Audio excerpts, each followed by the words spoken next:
गरजे गगन में बहके पवन में हर एक मन में सद्भावना। नमस्कार मित्रों, सद्भावना संकुल हળવદ में आपનું हार्दिक स्वागत है। छेल्ले आपणे ધોરણ 12 चैप्टर नंबर 3 प्रवाह विद्युत एमां आपणे विद्युत ऊर्जा कोने कहेवाय, ओहमिक लॉस अथवा तो पावर लॉस अथवा तो ओहमिक व्यय कोने कहेवाय एनी आपणे चर्चा करी हती। तो हवे आपणे आगळ ए प्रश्न भणवानो छे, पावर स्टेशन थी उत्पन्न थतो पावर एने घर सुधी के फैक्टरी सुधी पहोंचाडवामां कंईक पावर व्यय थाय, ए व्यय थता पावर ने केवी रीते घटाडी शकाय। આપણે છેલ્લા લેક્ચરમાં જોઈ ગયા પાવર કેમ ખર્ચાઈ જાય છે, વ્યય કેમ થાય। તો આપણે જોયું કે જે ઇલેક્ટ્રોન હતા એ ઓલા ધન આયનો સાથે અથડામણમાં પોતાની જે સમગ્ર ગતિ ઉર્જા હતી એ બધી ધન આયનને આપી દેતા અને ધન આયનો જોશથી દોલનો કરતા હતા અને પરિણામે જોશથી દોલનો થાય એટલે ગરમ થઈ જાય। શું ગરમ થાય એટલે એ ઉર્જા વેડફાઈ ગઈ કહેવાય, એટલે એ પાવર વ્યય થયો કહેવાય। तो આપણે જોઈએ આનો જવાબ શું આવે, બરાબર સમજો। આકૃતિ દોરવાની નથી પણ હું તમને માત્ર શીખડાવું છું। દાખલા તરીકે આ પાવર સ્ટેશન છે કે જ્યાંથી પાવર ઉત્પન્ન થાય છે, જો બરાબર સમજજો, કારણ કે આપણને તો ખબર જ છે કે જે જગ્યાએ પવનચક્કીઓ હોય અથવા તો પાવર ઉત્પાદન સ્ટેશન આવેલા હોય તે જગ્યાએથી આપણા ઘર સુધી કે ગામડા સુધી પાવર પહોંચાડવામાં આવે। આપણને ખબર છે એના માટે ઓલા મોટા મોટા થાંભલાઓ પણ નાખેલા હોય, બરાબર। આ પાવર સ્ટેશનથી પાવર ઉત્પન્ન થાય અને એ ઉત્પન્ન થયેલા પાવરને કોઈ કેબલ મારફતે વાહક તાર હોય, સુવાહક તાર હોય, એ વાહક તારના મારફતે ઘર સુધી કે ફેક્ટરી સુધી એ પાવરને પહોંચાડવામાં આવે। હવે બરાબર સમજ। હવે અહીંયા તમે સુવાહક તાર વાપરો, સુવાહક જ વાપરવો પડે, અવાહક વાપરો તો પાવર રહ્યો એ ગતિ નો કરીએ કે જઈ નો કે એમાંથી પસાર નો થઈએ, એટલે સુવાહક વાપરવો પડે। અને સુવાહક વાપરો તો એમાં કંઈક ને કંઈક અવરોધ હોય। કેમ કંઈક અવરોધ હોય આપણે જોયું। અવરોધ એટલે શું? અવરોધ એટલે બીજું કંઈ નહીં, આ ધન આયનો સાથે અથડામણ થાય એ જ અવરોધ, આ એને જ અવરોધ કહેવાય। એટલે અવરોધ તો આમાં હોય જ, અને અવરોધ હોય અને આ અથડાય, અવરોધ એટલે આ અથડાય, અથડાય એટલે પાવર વ્યય થવાનો જ છે, બરાબર છે। તો એ પાવર વ્યયને કેવી રીતે ઘટાડી શકાય? અટકાવી તો શકાતો જ નથી, એટલે ઘટાડી કઈ રીતે શકાય જોઈએ। દાખલા તરીકે આપણા ઘર કે ફેક્ટરી કે આપણા ગામને ટોટલ 100 વોટ પાવરની જરૂર છે, 100 વોટ। તો અહીંયા તમે 100 વોટ ઉત્પન્ન કરો તો નો ચાલે। કેમ? કારણ કે અહીંયાથી તમે 100 વોટ ઉત્પન્ન કરો તો એ 100 વોટને લઈ જાઓ અને અહીંયા સુધી પહોંચો તો એમાંથી અમુક પાવર તો વ્યય થઈ જવાનો હે। એટલે દાખલા તરીકે 10 જેટલો વ્યય થાય તો અહીંયા સુધી તો 90 જ પહોંચશે, 90 વોટ। ટોટલ આપણે 100 વોટની જરૂર છે। ફ્રીજ ચાલુ રાખવું હે, ટીવી ચાલુ રાખવી હે, બીજા ઘણા બધા ઉપકરણ હે એ ચાલુ રાખવા, ટોટલ આપણે 100 વોટની જરૂર છે। ધારો કે એક ઘર હોય અથવા ગામડું છે, હું એક ઘરની વાત કરું છું, તો આટલા વોટની જરૂર હોય તો 90 વોટ અહીંયા પહોંચે તો ન હાલે। એટલે અહીંયા ઉત્પન્ન જેટલો કરવો જોઈએ। કેટલો ઉત્પન્ન કરવો જોઈએ?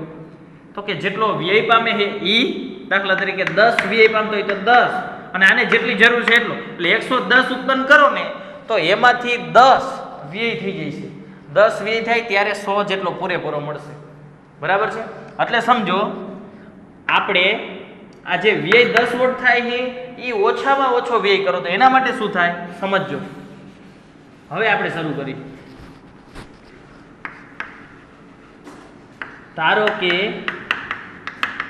પાવર સ્ટેશનથી ઉત્પાદિત થતો પાવર એ જે કેટલો ઉત્પન્ન કરો છો 110, આ 110 પાવરને હું વ્યાપક સ્વરૂપે કહું। ઉત્પાદિત થતો પાવર P બરાબર VI જેટલો છે, આટલો પાવર ઉત્પન્ન થાય છે ટોટલ। હવે આટલો ઉત્પન્ન થાય એમાંથી અમુક તો અહીંયા વ્યય પામવાનો જ છે। હવે કેટલો વ્યય પામે જોઈએ, આટલું નક્કી થઈ ગયું। હવે આ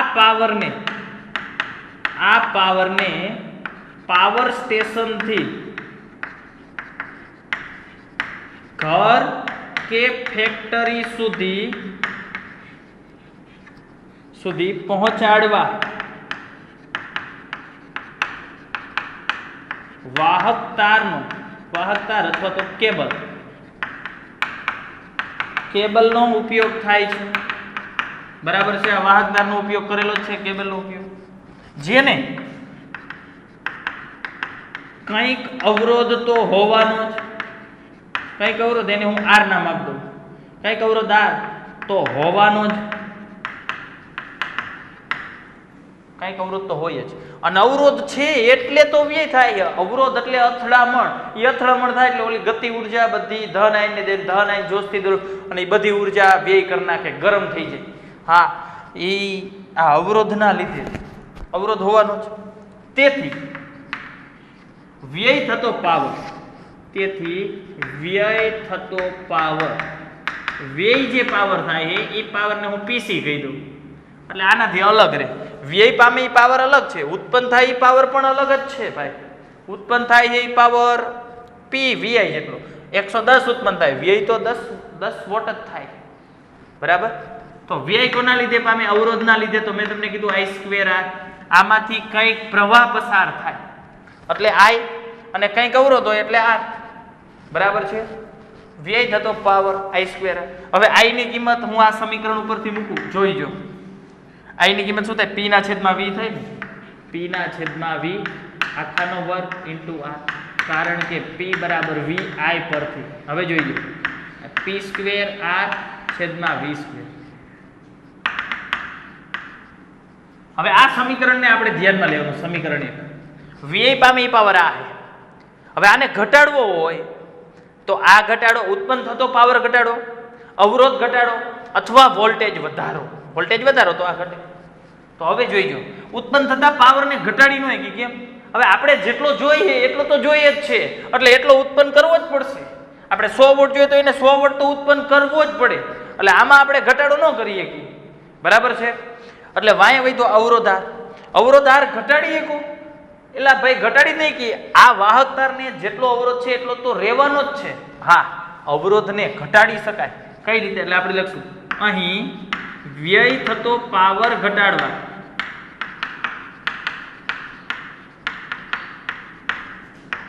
R ઓછા હોય અથવા V વધુ હોય તે જરૂરી છે. બરાબર સમજો. R ઓછા હોય, R જેમ ઓછો એમ વ્યય થતો પાવર ઓછો. V વધુ હોય એમ વ્યય થતો પાવર ઓછો. પણ R ઓછા હોય એવું કરવું હોય તો R = ρL/A પરથી R ઓછા ક્યારે થાય? જેનું ક્ષેત્રફળ વધારે હોય અને લંબાઈ ઓછી હોય. R ઓછા થાય તે માટે A વધુ અને L ઓછા હોય તે જરૂરી છે. પણ આમાં તકલીફ શું પડશે જોઈજો. લંબાઈ ઓછી. દાખલા તરીકે આપણને ખબર છે કે ઓખા પવનચક્કી છે, તો ઓખા પાવર ઉત્પન્ન થાય. હવે અહીંયાથી આપણે અહીંયા હળવદ સુધી કે આપણા ઘર સુધી પાવર પહોંચાડવો છે, તો જેટલી લંબાઈ છે એટલી લંબાઈ તો જોઈશે. હવે એમાં તમે લંબાઈ ઓછી કેવી રીતે કરી શકો? આ પાવરને કે છગડામાં કે ટ્રેનમાં કે ટ્રકમાં નાખીને તો લવાતો નથી. એટલે જેટલી લંબાઈ જોઈએ એટલી તો જોઈશે જ ભાઈ. એમાં કાંઈ બાંધછોડ ન કરીએ કે એટલે લંબાઈ ઓછી તો ન કરીએ. જેટલી છે એટલી તો જોઈએ જ. ક્ષેત્રફળ વધુ, એનું આડછેદનું ક્ષેત્રફળ વધારે કરી નાખો. એનો અર્થ શું થાય? ક્ષેત્રફળ વધારો એટલે તાર જાડો કરો, તાર જાડો રાખો. હવે તાર તમે જેમ જેમ જાડો રાખો તો એમ વજન વધી જાય. વજન વધે તો તમે જોયું ઓલા થાંભલામાં વજનના લીધે નમી જાય તો પણ નુકસાન થવાની શક્યતા વધી જાય. આમ એ વધુ હોય તો વજન વધી જાય અને લંબાઈ તો પૂરતી જોઈએ જ.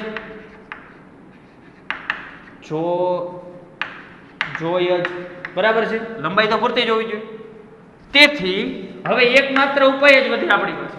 તેથી પીસી ઘટાડવા માટે, પીસી એટલે વ્યય થતો પાવર ઘટાડ, એટલે આમાં આપણે હવે કાંઈ નહીં કરીએ કે આમાં વજન વધી જાય તો નુકસાન થવાની શક્યતા વધી જાય, લંબાઈ તો પૂરતી જોઈએ જ, એટલે આર માં કંઈ ફેરફાર નહીં થાય. એટલે હવે આપણી આગળ એક જ ઓપ્શન વધ્યો, વોલ્ટેજ વધારો. તેથી પીસી ઘટાડવા માટે ફરજિયાત વોલ્ટેજ વધુ હોવા જોઈએ. હવે સમજો, અહીંયાથી તમે જેટલા વોલ્ટેજથી પાવર ઉત્પન્ન કર્યો એના કરતા હજી વોલ્ટેજ તમે વધારશો તો વ્યય થતો પાવર ઘટશે. એટલા માટે થઈને વોલ્ટેજ વધારવા માટે થઈને પાવર સ્ટેશન પાસે જ એક એવું સાધન ગોઠવવામાં આવે કે જે હોય એના કરતા વોલ્ટેજને વધારી દે, ઊંચા કરી દે. એવા સાધનને કહેવાય ટ્રાન્સફોર્મર. ટીસી, આપણે સાદી ભાષામાં ટીસી કહી. એ ટ્રાન્સફોર્મર એ પાવરને અપ કરી નાખે. બરાબર છે? એટલે આપણે લખશું વોલ્ટેજ વધવો જોઈએ. તે માટે પાવર સ્ટેશન પાસે જ શું ગોઠવવામાં આવે છે તો કે ટ્રાન્સફોર્મર ગોઠવવામાં આવે. ટ્રાન્સફોર્મર શું છે? વોલ્ટેજને વધારો કરતું અથવા તો ઘટાડો કરતું હોય એવું સાધન, એને કહેવાય ટ્રાન્સફોર્મર. આપણે આગળના ચેપ્ટરમાં ભણીશું જ, બરાબર? ટ્રાન્સફોર્મર વિશે પૂરેપૂરી માહિતી મેળવીશું. એટલે અત્યારે યાદ રાખો, ટ્રાન્સફોર્મર વોલ્ટેજને વધારવાનું પણ કામ કરે, ઘટાડવાનું. જે ટ્રાન્સફોર્મર વોલ્ટેજને વધારે એને અપ ટ્રાન્સફોર્મર કહેવાય. બરાબર છે? વોલ્ટેજ વધીને આવતા હોય, ડાઉન થઈને આવતા હોય એને ડાઉન ટ્રાન્સફોર્મર આવશે આપણે. બરાબર? વોલ્ટેજ અપ ડાઉન થાય આપણે ભણશું. આ ક્લિયર થઈ ગયું. ટ્રાન્સફોર્મર ગોઠવવામાં આવે એટલે વોલ્ટેજ વધી ગયા. હવે જો ઊંચા વોલ્ટેજ કરશો એટલે પાવર તો ઘટી જાય, એટલે વ્યય થતો પાવર ઘટી જાય છે. અને આટલા ઊંચા વોલ્ટેજે જો ઘર કે ફેક્ટરીમાં સીધો પાવર આપી દે તો નુકસાન. કારણ કે તમે જોયું, આપણા ઘરે કોઈ પણ સાધન હોય, મોબાઈલ હોય, ટીવી હોય કે ફ્રીજ હોય, તો એના ઉપર વોલ્ટેજ લખેલા હોય કે આની સહન ક્ષમતા આટલા વોલ્ટેજ છે. એના કરતાં વોલ્ટેજ વધી જાય તો એ ઉપકરણ રહ્યા એ બળી જાય, નુકસાન થઈ જાય એને. બરાબર છે? તો કામ આપે નહીં. તો પાછો પ્રશ્ન, એટલે ફરીથી આપણા ઘર સુધી કે ફેક્ટરી સુધી પહોંચે એ પહેલા ફરીથી વોલ્ટેજને ઘટાડવા પડે. એટલે એ આપણા ઘર કે ફેક્ટરીમાં આવે એ પહેલા વોલ્ટેજને ઘટાડવા માટે ફરીથી ટ્રાન્સફોર્મર રાખવામાં, જેથી શું કરે, વોલ્ટેજને જેટલા જોઈએ એટલા જ વોલ્ટેજમાં રૂપાંતર કરી નાખે. એટલે આપણે લખશું આટલા ઊંચા વોલ્ટેજે, હવે આ નક્કી થઈ ગયું, પાવર વ્યય ઘટી જાય છે. આટલા ઊંચા વોલ્ટેજે ઘર કે ફેક્ટરીમાં પાવર દાખલ થાય તો ઉપકરણોને નુકસાન પહોંચે.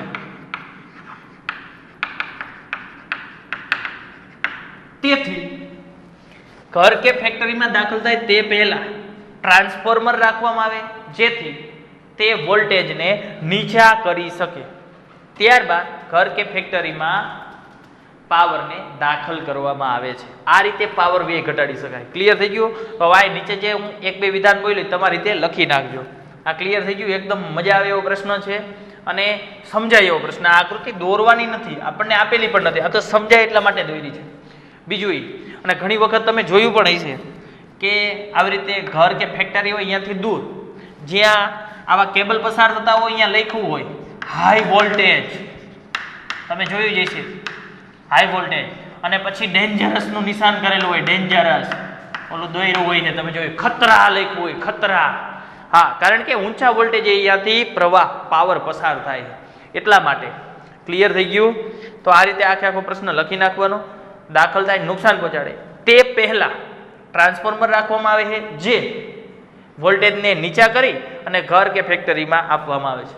અને આવા ઊંચા વોલ્ટેજે જે જગ્યાએથી લાઈન પસાર થતી હોય ત્યાં ખતરારૂપ સિગ્નલ પણ મૂકવામાં આવે છે.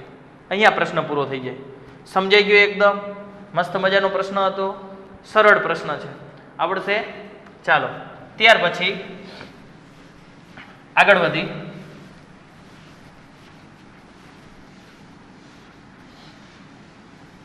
અવરોધોનું શ્રેણી જોડાણ અને સમાંતર જોડાણ.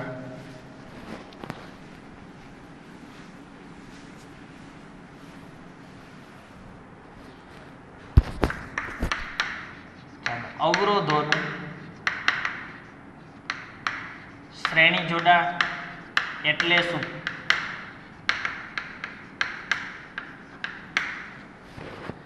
તેના સમતુલ્ય અવરોધનું સૂત્ર મેળવો.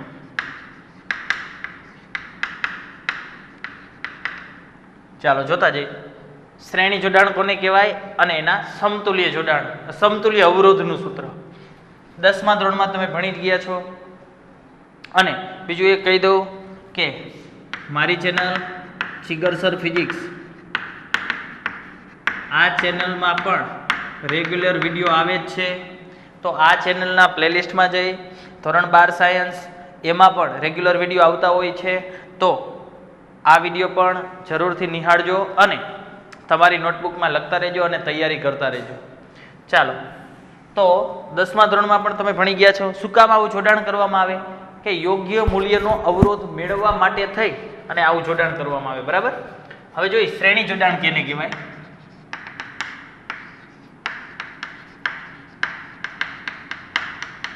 ટેક્સ્ટ બુકમાં વ્યાખ્યા આપી કંઈક અલગ છે. ટેક્સ્ટ બુકમાં આવી રીતે વ્યાખ્યા આપી છે. કોઈ એક અવરોધ હોય, દાખલા તરીકે આ એક અવરોધ છે R1, એનો એક છેડો એ બીજા અવરોધના એક જ છેડા સાથે જોડાયેલો હોય. એક અવરોધનો એક છેડો બીજા અવરોધના એક જ છેડા સાથે જોડાયેલો હોય તો આવા જોડાણને કહેવાય શ્રેણી જોડાણ. આ વ્યાખ્યા પણ બરાબર છે, અથવા બીજી હું લખાવું એ લખો તો પણ બરાબર છે. બરાબર. આ વ્યાખ્યા લખવી હોય તો પણ વ્યાજબી છે કે જો અવરોધના કોઈ એક અવરોધનો એક છેડો બીજાના એક જ છેડા સાથે જોડાયેલો, મતલબ આનો બીજો છેડો આની સાથે નથી જોડાયેલો, તો જો આવા જોડાણને શ્રેણી જોડાણ કહે છે. એવી રીતે લખવી હોય તો તમારી રીતે લખી નાખજો, હું બીજી રીતે લખાવું. એવું જોડાણ કે જેમાં દરેક અવરોધમાંથી એક સમાન પ્રવાહ પસાર થાય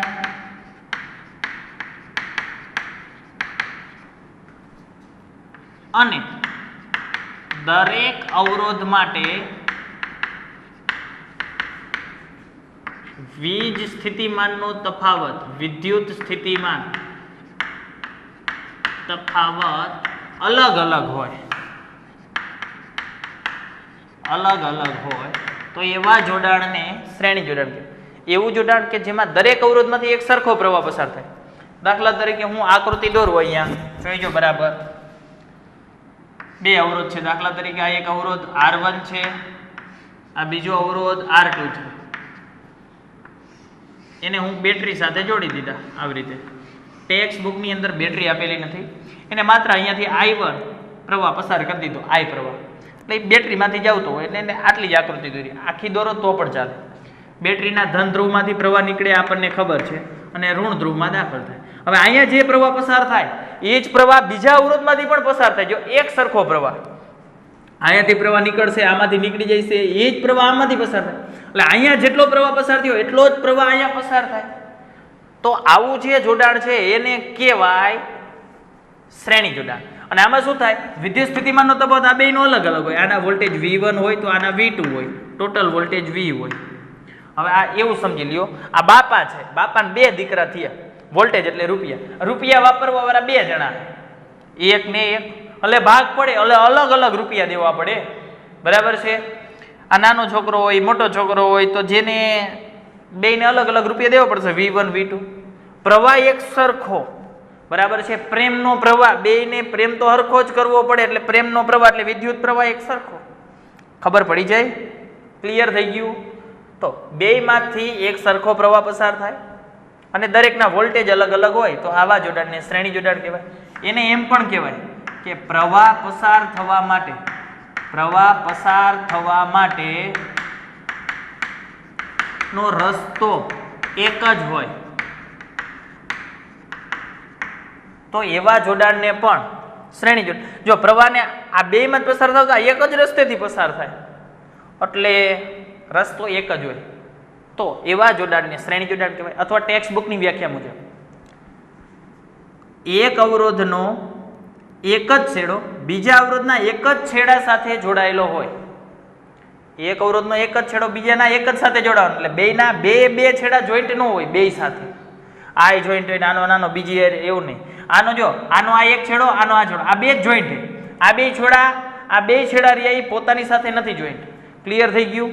એટલા માટે આવા જોડાણને શ્રેણી જોડાણ કહેવાય. રેડી? અને જે અલગ અલગ હોય અહીંયાથી શરૂઆત કરવાની. અલગ અલગ શું છે? વોલ્ટેજ. એટલે અહીં વોલ્ટેજ અલગ હોવાથી સમજો વોલ્ટેજ બેયના અલગ અલગ છે તો ટોટલ વોલ્ટેજ તો 20 થાય. બાપાને 50 આપે, બાપાને 100 આપે તો 2 થી 150 જ થાય. બાપા આગળ ટોટલ રૂપિયા હોય એટલા જ. સમજાય છે? એટલે જે અલગ અલગ છે એનો સરવાળો થાય તો V બરાબર V1 પ્લસ V2. આ આકૃતિ મુજબ છે. બરાબર? આકૃતિ બે અવરોધ લીધા તો બે. ચાલો, મારે અવરોધ જોઈએ તો V બરાબર IR લખી શકું. અહીંયા પણ V1 એટલે IR1 લખી શકું. અહીંયા IR2, I1 ને I2 કેમ લખે? આમાં જે પ્રવાહ છે એ જ પ્રવાહ આમાં છે. આ ખબર પડી કારણ કે V બરાબર IR પરથી મારે અવરોધનું સૂત્ર જોઈએ, સમતુલ્ય અવરોધનું. તો I ઉડી જશે તો આવું બેઠું R બરાબર R1 પ્લસ R2, જ્યાં R એ સમતુલ્ય અવરોધ. સમતુલ્ય શબ્દ વાપરે, અસરકારક શબ્દ વાપરે, પરિણામી શબ્દ વાપરે, કુલ શબ્દ વાપરે. આનો અર્થ શું થાય પેલા એ સમજી લ્યો. દાખલા તરીકે સમતુલ્યનો અર્થ કહું છું, સમતુલ્ય અથવા અસરકારક, પરિણામી અથવા કુલ. આનો અર્થ શું થાય? દાખલા તરીકે મેં એમ કીધું કે ભાઈ બે વ્યક્તિઓ આવો અને આ રસ્તા ઉપર એક પથ્થર છે, એ પથ્થરને આગો મૂકી દો. બે વ્યક્તિ ગયા, પાછળથી રમેશ બોલ્યો, સાહેબ એ બેયને ક્યાં જવા દીધા તમે? મને એકલાને મોકલો તો હું એકલો એ પથ્થરને હટાવી નાખે. તો આનો અર્થ એવો થાય કે ઓલા બે વ્યક્તિ જે કામ કરતા હતા એના બદલે આ રમેશ એકલો એ કામ કરી શકે છે. તો ઓલા બે વ્યક્તિને સમતુલ્ય રમેશ કહેવાય. ટૂંકમાં એ બે વ્યક્તિની જગ્યાએ આ રમેશને એકલાને મૂક્યો તો પણ ચાલે, કંઈ જ ફેર ન થાત, કામ જ કરવાનું હતું, કામ થઈ જાય. અહીંયા પણ એવું જ છે કે આ બે અવરોધની જગ્યાએ આ R અવરોધ હોય એવા એક અવરોધને મેં જોડી દીધો હોત તો પણ આ પરિપથમાં કંઈ જ ફેર ન પડે, કારણ કે આ બે અવરોધને આ સમતુલ્ય છે. એટલે જેટલો પ્રવાહ આ બેમાં પસાર થતો હશે એટલો જ પ્રવાહ એકમાંથી પસાર થતો હશે. જેટલા આ બેથી વોલ્ટેજ હશે એટલા આના એકલાના વોલ્ટેજ હશે. તો કાંઈ જ ફેર ન પડે. તો આ વસ્તુને કહેવાય સમતુલ્ય અવરોધ. આ ક્લિયર થઈ ગયું? તમને સમજાઈ ગયું? આ બે હતા. આવી જ રીતે 3 હોત તો 3 અવરોધના શ્રેણી જોડાણ માટે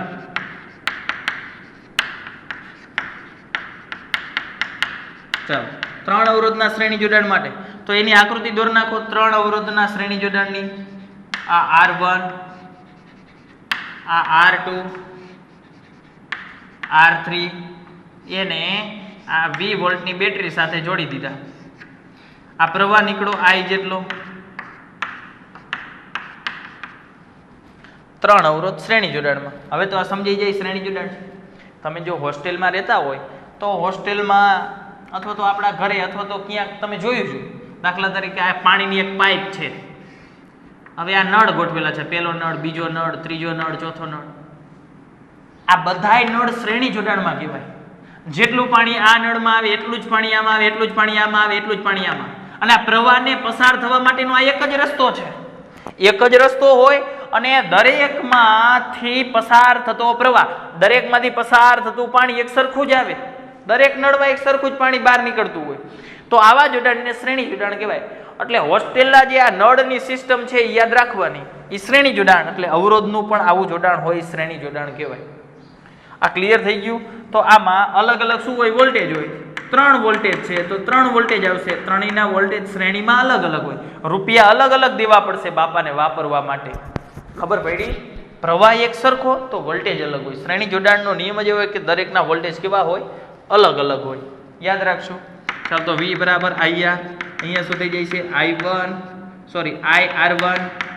IR2, IR3 કૌંસમાં V બરાબર IR પરથી રેડી I ઉડી જાય છે તો R બરાબર R1 plus R2 plus R3 જ્યાં R એટલે સમતુલ્ય અવરોધ.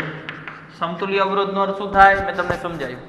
આ ત્રણ અવરોધ આવા અલગ મૂક્યા એની જગ્યાએ આટલા મૂલ્યનો આ એક અવરોધ મૂક્યો હોત કે આ ત્રણેયથી જે મૂલ્ય થતું હોય એટલા મૂલ્યનો આ એક અવરોધ મૂક્યો હોત તો પણ ચાલે, કંઈ ફેર ન પડે. સમજાય છે? આ જોડાણ થયું સમતુલ્ય શ્રેણી જોડાણ થયું અને આ એના આપણે સમતુલ્ય અવરોધ.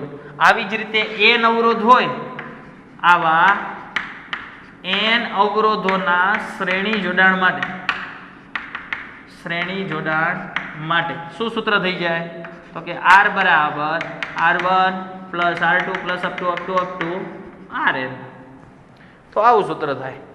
સમજાઈ ગયું? આ જ રીતે આપણે દાખલો ગણશું, થિયરી લખશું. બરાબર છે? બીજી વસ્તુ, વ્યાખ્યા તમે ટેક્સ્ટ બુક પ્રમાણે પણ લખી શકો, આવી રીતે પણ લખી શકો. ટેક્સ્ટ બુક પ્રમાણે વ્યાખ્યા થાય એક અવરોધનો એક છેડો એ બીજા અવરોધના એક જ છેડા સાથે જોડાયેલો હોય તો આવા જોડાણને શ્રેણી જોડાણ કહેવાય. આ ક્લિયર થઈ ગયું? શ્રેણી જોડાણ કોને કહેવાય?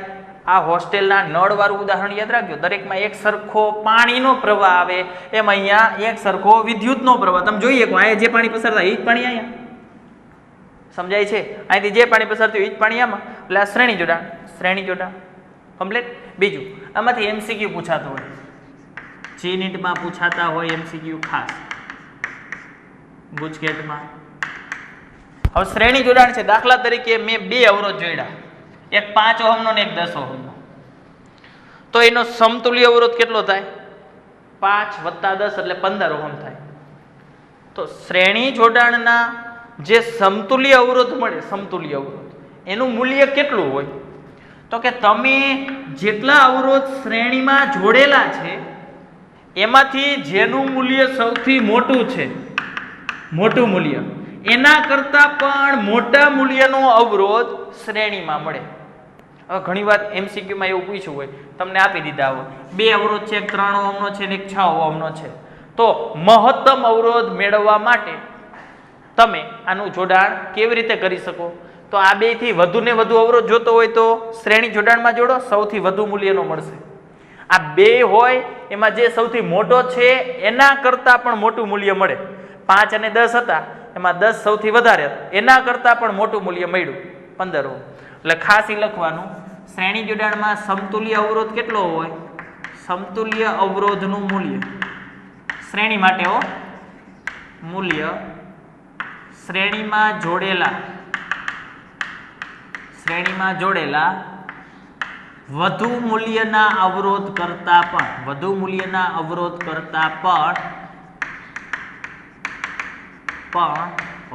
હોય, મોટું હોય. એમ વધુ હોય મતલબ મોટું હોય. એટલે મહત્તમ મૂલ્યનો અવરોધ તમને શ્રેણી જોડાણમાં મળે. એટલે ઘણીવાર આવું પૂછે, 2-3 અવરોધ આપેલા હોય ને તમને એમ કીધું હોય મહત્તમ અવરોધ કેટલો? મહત્તમ અવરોધ કેટલો એટલે તો એને શ્રેણીમાં જોડો, એનાથી જે મૂલ્ય મળે એ મહત્તમ. એટલે આવા MCQ પૂછાતા હોય એટલે ખાસ ધ્યાન રાખવાનું. ક્લિયર થઈ ગયું? બીજું, જી નીટ ગુજકેટ માટે 4 બાબતો યાદ રાખો શ્રેણી જોડાણમાં. શ્રેણી જોડાણ હોય, શ્રેણી જોડાણ તો પ્રવાહ I એક સરખો હોય દરેકમાં, વોલ્ટેજ અલગ અલગ હોય, અવરોધનો સીધો સરવાળો થાય, સીધો સરવાળો અવરોધનો સીધો. R1 + R2 3 હોય તો R1 + R2 R3 એવા કેટલાય હોય તો જેટલા હોય એટલા બધા એનો સીધો સરવાળો કરી નાખવાનો. અને રસ્તો, પ્રવાહ પસાર થવાનો રસ્તો એક જ હોય. એ જેટલા શ્રેણીમાં જોડ્યા હોય એ એટલા શ્રેણી માટે પસાર થવાનો રસ્તો એક જ હોય. આ 4 બાબતો MCQ માટે ખાસ યાદ રાખવાની. અને કોઈ પણ શ્રેણી સમાંતર કે સમતુલ્ય અસરકારક પરિણામી કુલ અવરોધ આવું પૂછે MCQમાં ત્યારે તમારે આ 4 બાબત ઉપરથી દાખલો થઈ જાય છે. 4 બાબત એક પછી એક એપ્લાય કરી દેવાની એટલે થઈ જ જાય દાખલો 100%. તમને આ વસ્તુ સમજાઈ ગઈ? પહેલા શ્રેણી જોડાણ કોને કહેવાય? આ વસ્તુ રિપીટ કરી 3 જોડાણ માટે. એ જ વસ્તુ અહીંયા ડાયરેક્ટ લખી નાખ્યું પછી, પણ આપણે આવી રીતે ગણશું. અને આ પૂછાતું હોય કે અવરોધોનું શ્રેણી જોડાણ કોને કહેવાય અને એના સમતુલ્ય જોડાણનું સૂત્ર શું? આ ક્લિયર થઈ ગયું તમને? કે શ્રેણીમાં સૌથી જે મોટા મૂલ્યનો અવરોધ હોય એના કરતાં પણ સમતુલ્ય અવરોધનું મૂલ્ય મોટું મળે, બરાબર, વધુ મળે. રેડી? બાકીની જે ચર્ચા છે એ આપણે આવતા લેક્ચરમાં કરીશું.